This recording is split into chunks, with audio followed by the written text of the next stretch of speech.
ദേശീയപാതയിൽ ആറ്റിങ്ങൽ മാമത്തിന് സമീപം ഓടിക്കൊണ്ടിരുന്ന കാറിന് തീപിടിച്ചു. ഇന്ന് രാവിലെ 9 മണിയോടുകൂടിയായിരുന്നു സംഭവം. അപകടം നടക്കുമ്പോൾ കാറിൽ യാത്രക്കാരുണ്ടായിരുന്നു. ഇവർ അത്ഭുതകരമായി രക്ഷപ്പെട്ടു. ആറ്റിങ്ങൽ സ്വദേശികളായ റോമിൻ, ഇന്ദിര എന്നിവരാണ് അപകട സമയം കാറിൽ ഉണ്ടായിരുന്നത്. പെട്ടെന്ന് അങ്ങ് കത്തിയോ? അങ്ങനെ സ്ഥലം എവിടെയാണ്? അടുത്ത് തന്നെയാണ്. പാലത്തിൻ്റെ ഭാഗത്താണ്. ഇതിൻ്റെ മുകളിലാണ്. ഇത് എത്ര സമയമായി? ഇപ്പം അങ്ങോട്ട് കത്തി ഉടനെ തന്നെ ഞങ്ങളെ വിളിച്ചു, ഫയർഫോഴ്സിനെ വിളിച്ചു.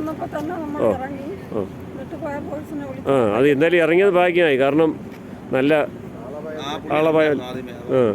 അപ്പോൾ ഫ്രണ്ട് വശമാണ് ആദ്യം കത്തിയത്. ആറ്റിങ്ങൽ നിന്നുള്ള ഫയർഫോഴ്സ് സംഘത്തിന്റെ കൃത്യമായ ഇടപെടലാണ് തീ നിയന്ത്രണ വിധേയമാക്കിയത്. കാറിൽ ഷോർട്ട് സർക്യൂട്ട് ഉണ്ടായതാണ് അപകട കാരണമെന്നാണ് പ്രാഥമിക നിഗമനം. Attingal fire station officer Rajendran നായരുടെ നേതൃത്വത്തിലുള്ള ഫയർ സംഘമാണ് തീ നിയന്ത്രണ വിധേയമാക്കിയത്. വിസ്മയ ന്യൂസ്, ആറ്റിങ്ങൽ.